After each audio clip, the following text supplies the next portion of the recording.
2주 전에 이제 우리가 요한계시록 이 7인을 떼는 것을 시작했는데 기억하세요? 7인을 이제 예수 그리스도께서 어린 양으로 그 승리하신 어린 양으로 그 7인을 떼기 시작하는데, 첫 번째 인을 뗐을 때 무엇이 나타났죠? 흰 말을 탄 자가 나타났습니다. 그죠? 그리고 그는 면류관을 쓰고 있었고 이기고 또 이기는 자로 묘사되고 있었습니다. 그래서 겉모습만 보면 누구로 착각할 수 있었어요? 예수님으로 착각할 수가 있었어요. 그런데 자세히 살펴보니까 어때요? 그는 거짓 선지자, 예수님처럼 그리스도인 것처럼 꾸몄지만 오히려 믿는 자들을 현혹하고 속여서 넘어뜨리고 정복하려고 하는 거짓 선지자였던 것을 확인하게 됩니다. 그래서 이것은 이렇게 종말의 때가 시작되면 먼저 이와 같이 속이는 자, 거짓 선지자들이 나타날 것을 말씀하시는 것이죠. 이것은 예수님이 예루살렘 성이 무너질 것에 대한 예언과 또 그 이후에 요한 1서 4장 1절과 3절의 말씀을 통해서 분명히 확인할 수가 있었습니다. 요한 사도는 요한 1서 4장 1절 3절을 통해서 이미 적그리스도가 거짓 선지자가 우리 가운데 있다라고 말씀하고 있었습니다. 그래서 우리는 이 예수 그리스도의 유일한 구주 되심을 반대하는 이와 같은 거짓 선지자와 적그리스도인들은 어떤 세력이나 원리로 어느 시대에나 각 시대마다 존재했고 그 시대에 그와 같은 것을 대표하는 자들이 있었다라고 하는 것들을 또한 확인하게 되었습니다. 자, 그렇다면 오늘 우리들에게, 즉 2023년을 살아가는 저와 여러분들에게 대한민국에서 이와 같은 거짓 선지자 또 적그리스도와 같은 그런 단체들이 있을까요, 없을까요? 당연히 있겠죠. 그렇죠? 그 대표적인 집단이 어디일까요? 바로 이만희와 그의 추종자들이라고 할 수 있습니다. 그러니까 우리가 보통 그들을 신천지라 그렇게 말하는데, 이 신천지의 정확한 이름은 신천지 예수 증거 장막 성전입니다. 좋은 거는 다 갖다 붙였죠. 이 신천지라는 게 얼마나 좋은 말인지 몰라요. 새하늘과 새 땅을 줄인 거잖아요. 그리스도께서 재림하실 때 우리에게 허락되어진 그 새하늘과 새 땅, 그리고 구원자이신 예수 그리스도, 그 다음에 그것을 증거하는 장막의 성전이다. 이름부터가 아주 거창합니다. 참 좋은 것들은 다 이단들이 먼저 갖다 써요. 그래서 어떤 분들은 우리 교회 와가지고 다락방이다 이러니까 이 교회도 옛날에 유광수 그 다락방처럼 이단 아닌가, 초기에는 솔직히 그런 오해도 받았어요. 근데 좋은 거를 계속 빼앗길 수가 없더라고요. 다락방을 우리가 먼저 썼잖아요. 그래서 저는 끝까지 또 다락방이라 그렇게 소그룹 이름을 갖고 가고 있죠. 어쨌든 그래서 오늘은 이 이만희와 그의 이 추종자들의 공동체인 신천지 예수교 증거 장막 성전에 대해서 세 가지 관점에서 좀 살펴보려고 합니다. 먼저 교주 이만희의 이력을 통해서 그가 어떤 자인지, 그리고 계시록에 대한 신천지의 주장과 우리의 성경적 해석을 비교하고요.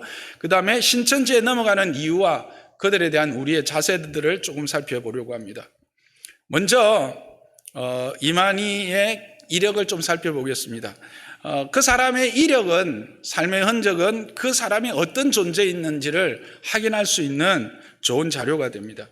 이만희 씨는 1931년 9월 15일 경북 청도 풍강면 현리에서 출생했습니다. 그는 스스로 이제 주장하기를 17세 때에 서울로 올라와서 경북궁 앞에서 침례를 받았다고 합니다. 그리고는 다시 고향으로 내려가서 풍각교회에서 신앙생활을 하던 중 1957년 박군의 심정이라고 하는 책과 학생 문장 독본이라는 책을 읽고 신비한 체험을 했다고 스스로 주장합니다. 그런데 제가 확인한 결과 그가 읽었다고 하는 박군의 심장이라고 하는 이 책은 1957년도에 발행한 전도지 성격의 소책자였습니다. 미국 성경 묵상회에서 제작하여 한국에 기증한 것으로서 기독교 부흥협회가 발행하여서 전도용으로 사용했다고 합니다. 어쨌든 그는 이런 어떤 그 스스로가 주장하는 신비한 체험을 하고 나서 57년에 박태선의 천부교 신앙촌이라고 하면 여러분이 더 잘 알고 계실 그 박태선 천부교 전도관에 입교하게 되고요. 36세 때는 다시 거기에서 나와서 유재열이 장막 성전이라고 하는 유재열 씨의 장막 성전에 입교를 합니다. 이 유재열 씨는 1969년 11월 30일이 지구 종말이라고 주장했던 지구 종말론자였습니다. 그러다가 39세에 다시 이곳에 나와서 자칭 실로라 하는 문영덕 씨를 6개월 동안 추종하다가 47세에는 백만봉 자칭 보혜사라고 하는 백만봉과 솔로몬 창조교회에 다시 들어가게 됩니다. 이력이 화려하지요.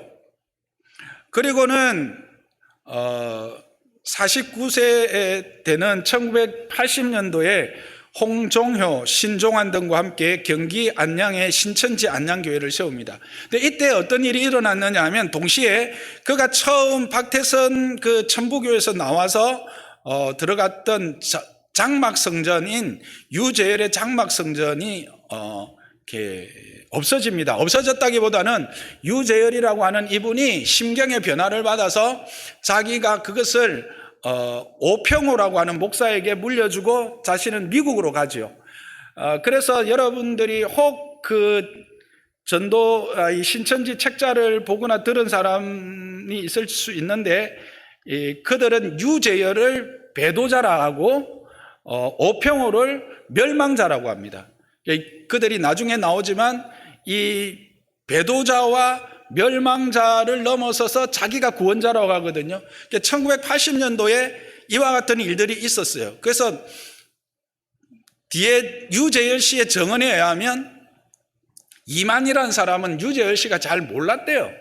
그랬는데 이 이만희는 혼자서 아마 배신감을 느꼈던 것 같아요. 그래서 증거장막이 이렇게 다른 사람한테 넘겨주니까 배도자라 하고 그것을 물려받은 사람을 멸망자라고 그렇게 부릅니다. 이거는 자기가 쓴 책에 나오는 말을 제가 그대로 하는 겁니다. 어쨌든 그래서 1980년도에 이렇게 신천지 교회를 세웠다가 53세 되는 84년도 3월 14일 혼자서 신천지 예수교 증거장막 성전을 창립합니다.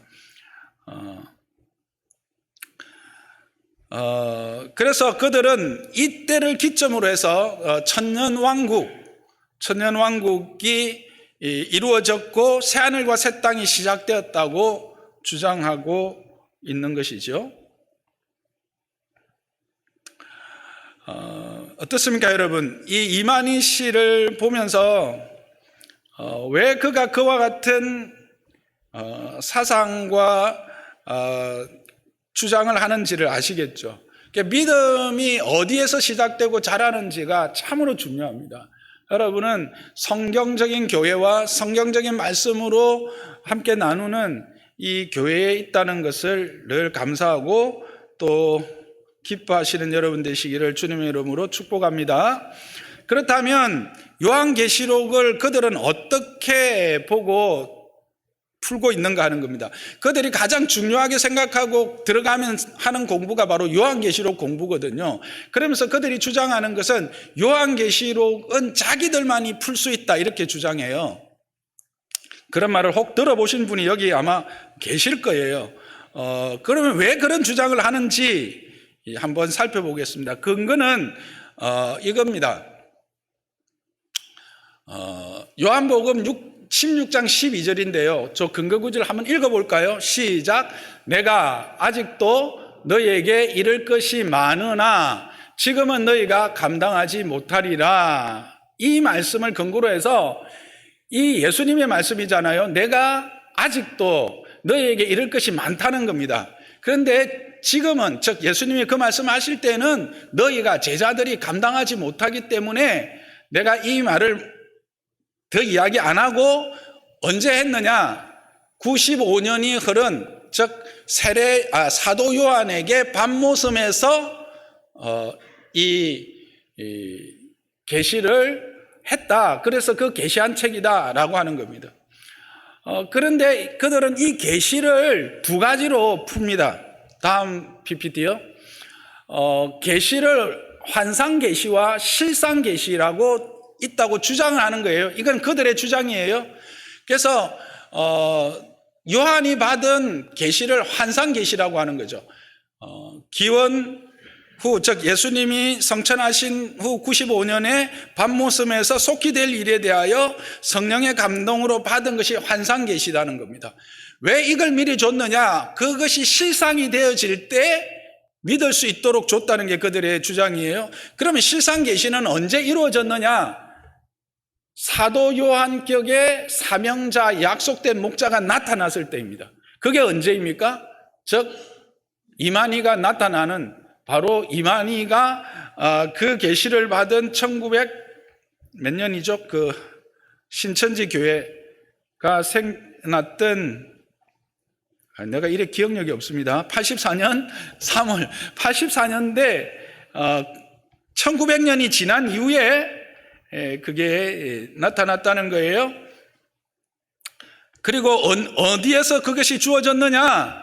자기들이 속한 정거장막 성전에서 나타나서 이제는 이 정거장막이 심판과 구원을 베푸는 곳이 되었다라고 말하는 거예요. 그래서 여기에서 계시록에 세 가지 비밀이 있는데 그게 뭐냐면 배도와 멸망과 구원이라는 겁니다. 배도자는 누구라고요? 그 유시성을 가진 그분.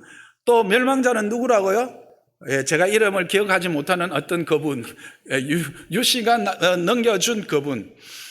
그러니까 그분들이고 구원자는 누구다? 이만희 자기다라고 하는 거예요. 이것이 이제 성취되었기 때문에 이것을 이제 밝히 증거하게 되는데 이게 바로 실상 계시라는 거예요.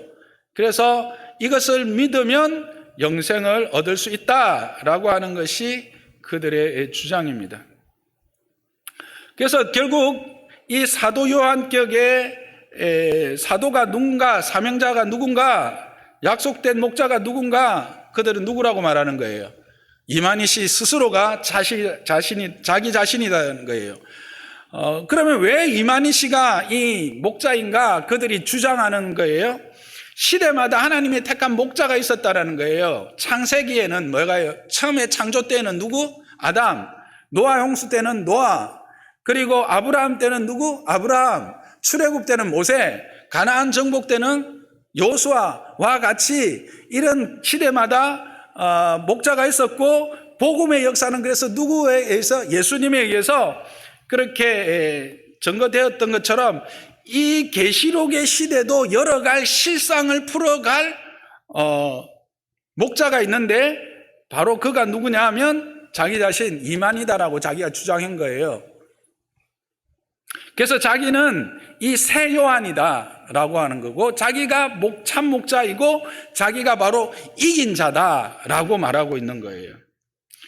그래서 이 모든 것들을 이제는 심판할 하고 구원할 최종적인 이긴 자가 이만희 자기 자신이다라고 주장하는 게 이 신천지 예수교 정거장막의 주장들이에요. 그래서 그렇기 때문에 요한계시록은 오직 자기들만 풀 수 있고 자기들이 푼 그 요한계시록만이 진리다, 그렇게 헛소리를 하고 있는 겁니다. 자, 거기에 대해서 성경은 그러면 뭘 말하고 있는지를 우리가 살펴봐야 되겠죠. 성경을 볼 때 절대 이단들은 어떻게 합니까? 딱 한 구절, 자기들이 입맛에 맞는 한 구절들만 딱 뽑아가지고 그것들을 강조해서 풀어가요. 그렇게 되면 넘어가기가 너무 쉬워요. 그래서 우리는 늘 어떻게 성경 전체의 문맥을 봐야 돼요. 요한복음 14장에는 어떤 이야기가 시작되느냐 하면, 이제 예수님께서 제자들이 잡히시기 전날 밤에 발을 씻기는 걸로 시작하잖아요.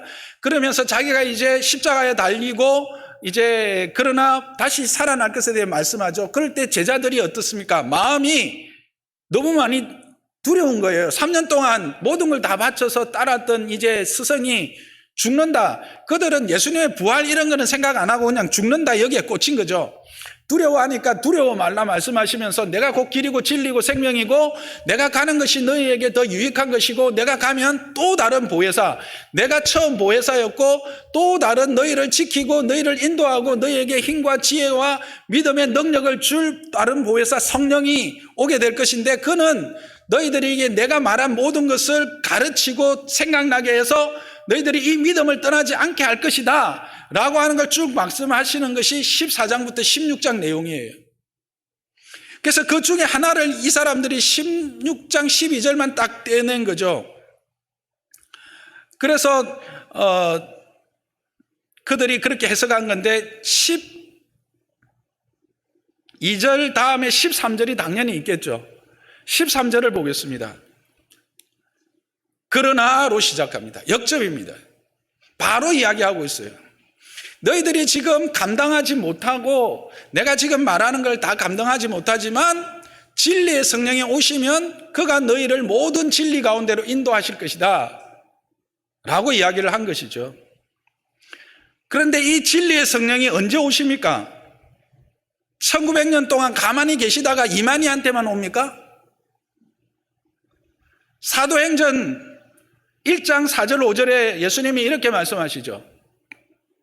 모인 자들에게 예루살렘을 떠나지 말라 하죠. 그러면서 뭐라고 말씀하시죠? 5절 시작. 요한은 물로 세례를 베풀었으나 너희는 몇 날이 못되어 성령으로 세례를 받으리라. 그래서 어떻게 됩니까? 2장 1절에서 4절 오순절 날에 성령이 임하게 되는 거죠. 그들이 한 곳에 모였는데 하늘로부터 급하게 강한 바람 같은 소리가 있어서 함께 읽어봅시다. 시작. 그들이 앉은 온 집에 가득하며 마치 불의 혀처럼 갈라지는 것들이 그들에게 보여 각 사람 위에 하나씩 임하여 있더니 그들이 다 무엇에? 성령의 충만함을 받고 무엇에? 성령이 말하게 하심을 따라 다른 언어로 말하기를 시작하니라. 성령이 언제 오셨어요? 오순절에 예수님이 부활하시고 난 이후 49일째, 50일째 되는 날에 오신 거예요.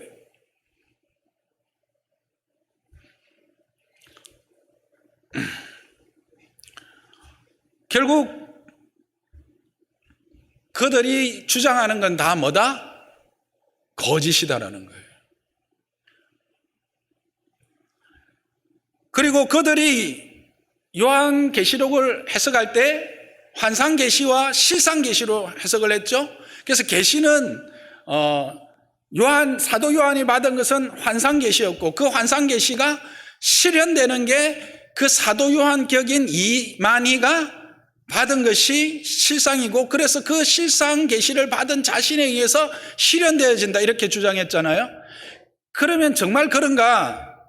요한계시록 1장 1절 우리가 다 했죠. 함께 읽어봅시다. 시작. 예수 그리스도의 계시나 이는 하나님이 그에게 주사 속히 일어날 일들을 그 종들에게 보이시려고 그의 천사들을 그 종 요한에게 보내어 알게 하신 것이다 했습니다. 이 요한계시록은 어떤 책이다? 예수 그리스도의 계시라는 거예요. 그래서 우리는 이 요한계시록이 예수 그리스도의 계시라 했을 때 이 계시의 핵심 내용이 뭐라고 했습니까? 기억하시죠? 요한계시록 시작하면서 첫날을 이야기했던 겁니다. 이기신 예수 그리스도, 승리하신 예수 그리스도입니다. 그래서 이 성경을 통해서 이 승리하신 예수 그리스도를 만남으로 그들에게 당하는 지금 가깝게는 누구? 소아시아에 있는 7교회, 이 요한계시록을 가장 먼저 받는 소아시아에 있는 7교회가 앞에 있는 네 교회는 뭐예요? 외부로부터의 어떤 유혹과 환란들이었죠. 뒤에 있는 세 교회는 내부적인 문제와 환란들이었죠. 이와 같은 외부와 내부에서 일어나는 다양한 시험들을 능히 극복하고 이겨서 이 이기신 예수 그리스도로 말미암아 허락되어진 이 승리를 감사하고 기뻐하고 확인하면서 하나님을 찬양하는 신랑이신 예수 그리스도께서 오실 때에 그 신랑 되신 예수 그리스도 앞에서 순결한 신부로 서게 하시려고 주신 책, 그게 뭐다? 요한계시록이라는 거예요.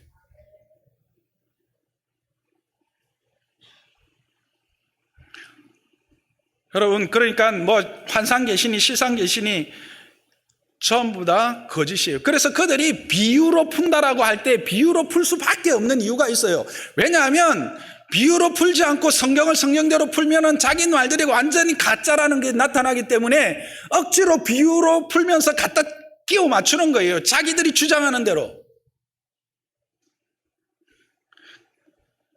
그래서 우리는 분명히 확인하게 됩니다. 성경에서 말하는 참 목자, 이긴 자는 누구예요? 예수 그리스도시죠. 요한복음 10장 1절에서 2절을 보겠습니다. 함께 읽습니다. 시작.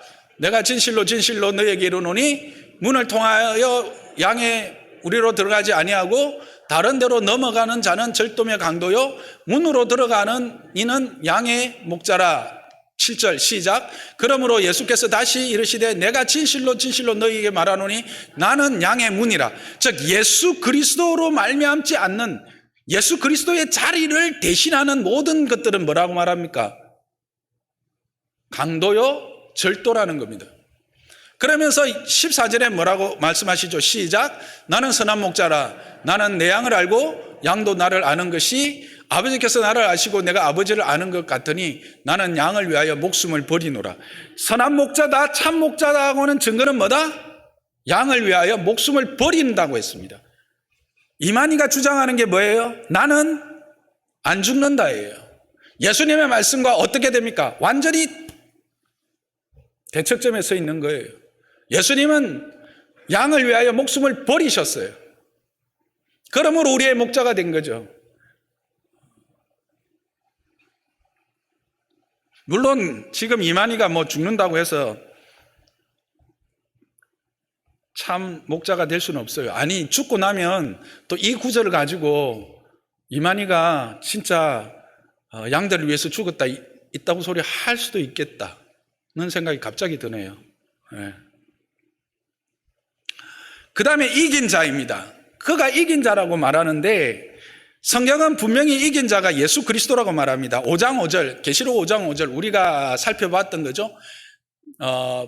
유대 지파의 사자 다윗의 뿌리가 이겼다라고, 이겼으니라고 돼 있죠. 이게 헬라어로 애니케이션이라고 하는데 그때 시제가 어떻다고요? 과거 시제라고 했습니다. 과거 시제라는 말은 예수님이 이미 이기셨다라고 하는 겁니다. 언제 이기셨습니까? 그리스도의 십자가와 부활로 이기신 것입니다. 그래서 예수님이 요한복음 16장 33절에 이렇게 말씀하고 있습니다. 이것을 너희에게 이르는 것은 미리 돌아가시기 전에 이 말씀을 하시는 것은, 즉 성령을 우리에게 주시겠다고 약속하신 것은 우리 안에 평안을 누리게 하려고 하는 것이라는 겁니다. 내 안에서, 즉 예수 그리스도 안에서 세상에서는 너희가 환난을 당한다. 이 예수를 믿는 때는 환난이 있고 그렇다는 거죠. 그러나 담대하라. 뭐라고요? 내가 세상을 이겼노라. 왜 우리가 담대할 수 있습니까? 예수님이 세상을 이기셨기 때문에 그렇습니다. 그래서 이 이긴 자는 예수 그리스도이고요. 그러면 요한계시록 2장과 3장에서 나오는 이긴 자는 그럼 누구냐라고 또 질문하실 거예요. 제가 그 부분에 대해서 설교했습니까? 안 했습니까? 했죠. 이긴 자는 누구다? 이 이기신 예수 그리스도 안에 있는 자입니다. 이 이긴 예수 그리스도 안에서 그의 보내신 바 성령을 통해서 오늘도 여전히 이 믿음의 걸음을 걸어가고 있는 자. 그래서 하나님의 아들로서 이 땅에 오셔서 우리를 위하여서 십자가와 부활을 통해서 이기신 그 이김을 통하여 허락하신 새 하늘과 새 땅을 상속받는 자, 그들이 바로 이긴 자. 그렇게까지 나아갈 수 있게 하는 성령의 도우심을 우리는 믿고 그 성령의 도우심 안에 있는 자, 그들이 이긴 자라는 겁니다.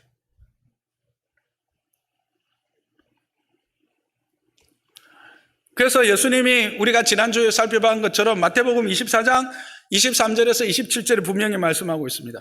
그때에 여기서 저기서 내가 그리스도다, 내가 선지자다 라고 말하는 것 전부 다 거짓 그리스도요, 거짓 선지자라는 겁니다. 25절에 뭐라고 말씀하십니까? 보라, 내가 너희에게 미리 말하였다. 이거 기억하십시오. 하나님이 미리 말씀하셨습니다. 이 사실에 대해서. 그러면 예수님은 어떻게 오시는가? 27절에 번개가 동편에서 나서 서편까지 번쩍임 같이 인자의 임함도 그러하리라.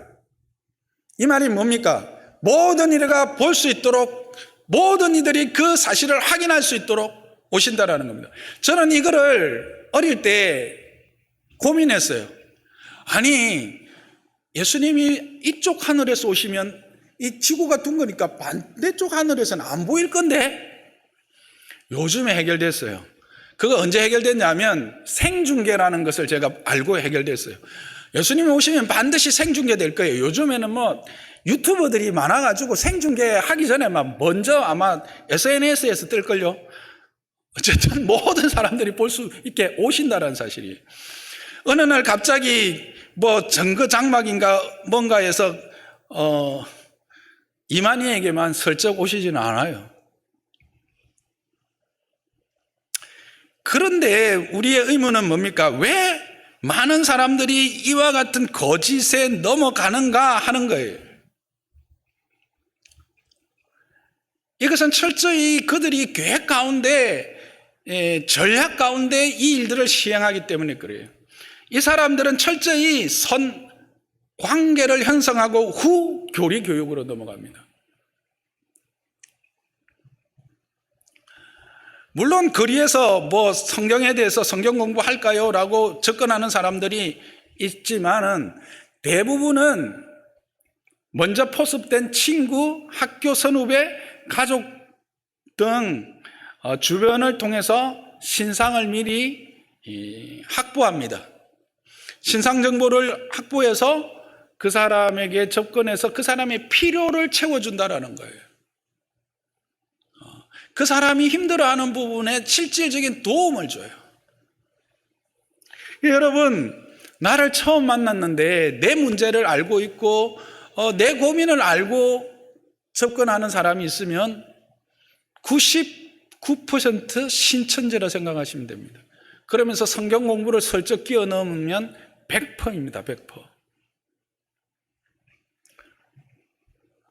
그래서 그들은 만났을 때 처음에 경제적이든 심리적이든 신앙적이든 처음에는 반드시 도움을 먼저 준다라는 사실입니다. 그래서 인격적인 관계, 정이 쌓이고 나면 그 사람의 제안을 거부하지 못해요. 특히 한국 사람들 뭐에 약해요? 정에 약하잖아. 요즘은 뭐 MZ 세대는 그렇지 않은 것 같은데 우리 때는 뭐라고 했어요? 그놈의 정 때문에 내가.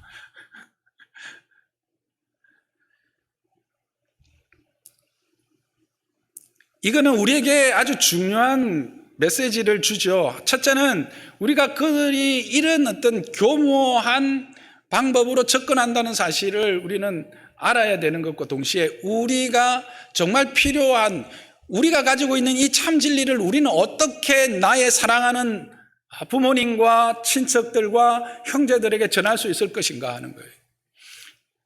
철저한 그리스도의 사랑의 실천입니다. 그들과 아름다운 인격적 관계, 정말 좋은 관계가 먼저 형성이 돼야 돼요. 그들에게 내가 진정한 향기가 되고 그들이 나를 그리스도의 아름다운 편지로 볼 수 있는 분명한 이유와 증거가 있을 때 이 복음이 역사하는 거예요. 내가 믿는 이 진리가 아무리 거룩하고 복되고 정말 생명으로 인도하는 거라도 관계가 흐트러진 상태에서 증거하면 오히려 역작용밖에 안 일어나는 거죠.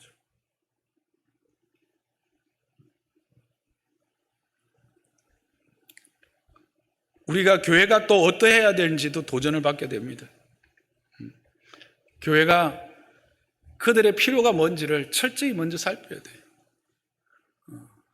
그래서 이 젊은이들이 일단 이렇게, 특히 젊은이들이 많이 이제 여기 들어가는데 이렇게 인격적인 관계로 자기들의 필요를 채워주니까 그들과 함께 이제 넘어가는 거죠. 그리고 그렇게 들어가고 나면 그들이 그 미래에 대한 불안이 해소된다라는 거예요. 여러분, 그 인생의 어떤 여정 가운데 가장 그 미래에 대한 두려움, 불안이 많을 때가 언제일까요? 실제로 고등학교 졸업한 청년기부터 시작합니다. 고등학교까지는 그래도 부모님 밑에서 먹여주는 대로 입혀주는 대로 하다가 대학생이 되면 이제 뭘 해야 될지 어떻게 될지 고민하고 거기부터 막 갈등하고 불안해하잖아요. 근데 그때 우리는 어떻게 하냐? 이제 배울 만큼 배웠으니까 네가 알아서 해라. 이렇게 된 거죠. 물론 경제적이나 독립심을 키워주는 것은 참 중요하지만 그들에게 인격적인 관계 속에서 계속해서 그들을 돌아보는 그 돌봄은 끊으면 안 되는 거예요. 교회도 그렇고 공동체도 그렇고.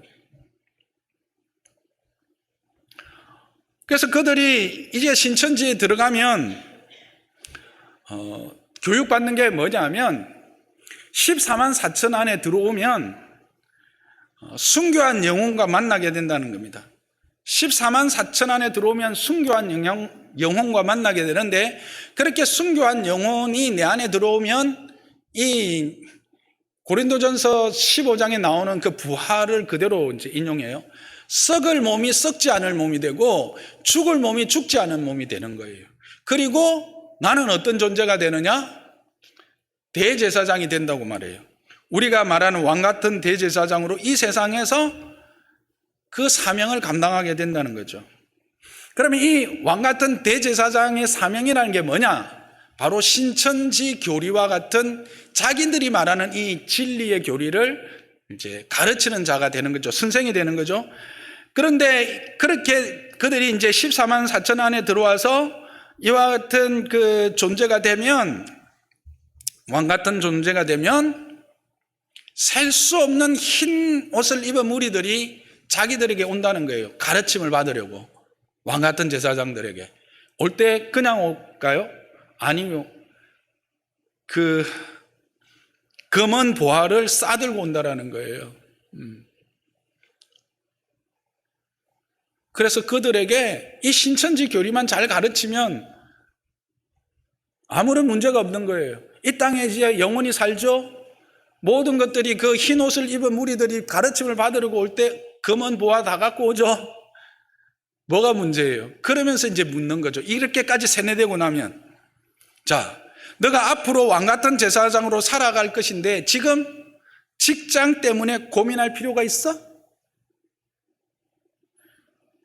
공부해야 될 이유가 있어? 부모님 반대하면 가출을 해서라도 제사장직을 감당해야 되지 않겠어? 로 나아가는 거예요. 여기 완전 세뇌됐다면 어떻게 합니까? 당연히 직장 필요 없고요. 공부할 필요 없고요. 부모님이 반대해도 가출해서라도 여기 있어야 되는 거죠. 그래서 이 집단이 반사회적 집단, 반윤리적 집단으로 전락해 버리는 겁니다.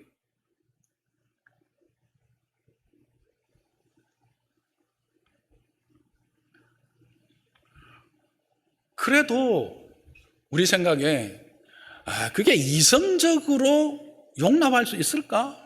라는 생각을 해요. 근데 이게 세뇌가 되면 거기에서 헤어나오지 못한다라는 거예요. 특히 이들이 접근할 때 비판적 시각을 많이 이용합니다. 청년기가 얼마나 비판적인 관점을 가지고 봅니까? 그래서 이들이 처음 젊은이들에게 접근할 때 쓰는 접근 방법 중에 하나가 뭔지 아시죠? 교회에 대한 비판이요, 교회 지도자들에 대한 비판입니다.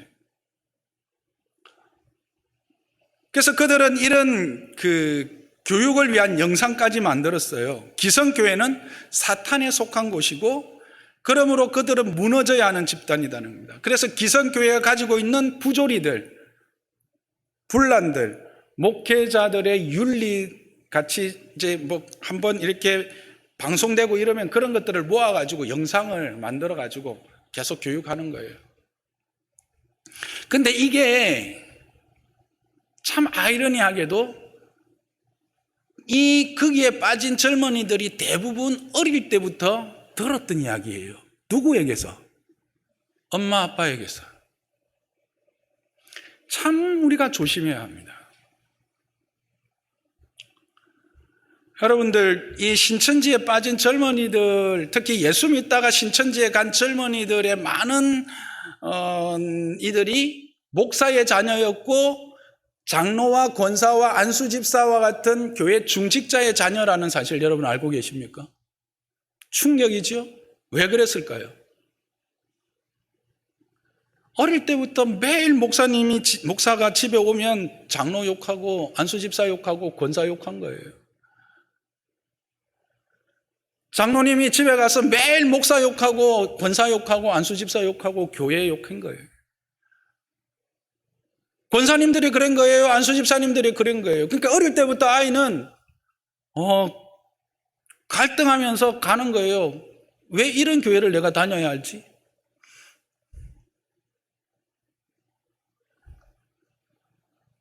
그러다가 누가 만났는데 이게 성경의 진리야. 너희는 14만 4천 안에만 들어오면 아무런 문제 없어. 제사장직을 하면 너는 모든 갈등들 직업 가질 필요 없고 공부할 이유 없어. 그리고 영원히 살아. 영생을 해. 그러니까 그냥 넘어가는 거예요. 여러분, 이 땅에 교회가 완전한 교회가 있습니까? 제가 있다고 말한 적이 없습니다. 이 땅에 완전한 목사, 장로, 권사, 집사 있습니까? 교회 없습니다. 하나님의 은혜 안에서 우리가 그렇게 지어져 가는 자들입니다. 어떻게 해야 할까요? 목사가 문제가 있습니까? 목사 찾아가서 따지세요. 저한테 문제가 있다고 생각되십니까? 저한테 오서 따지세요. 따지세요. 저 만나드립니다. 네. 장로님에게 문제가 있어 보입니까? 장로님한테 가서 말씀하세요. 권사님의 문제가 있어 보입니까? 권사님하고 말씀하세요. 그리고 하나님께 엎드리세요. 절대 자녀들이 있는 자리에서 제발 그 일을 그만하시기를 주님의 이름으로 부탁합니다. 제가 여러분한테 이러니까 여러분들이 그렇다 하는 것처럼 이야기하는데 그게 아니라 한국 교회를 우리가 정말 범하기 쉬운 그 일을 말하고 있는 거예요.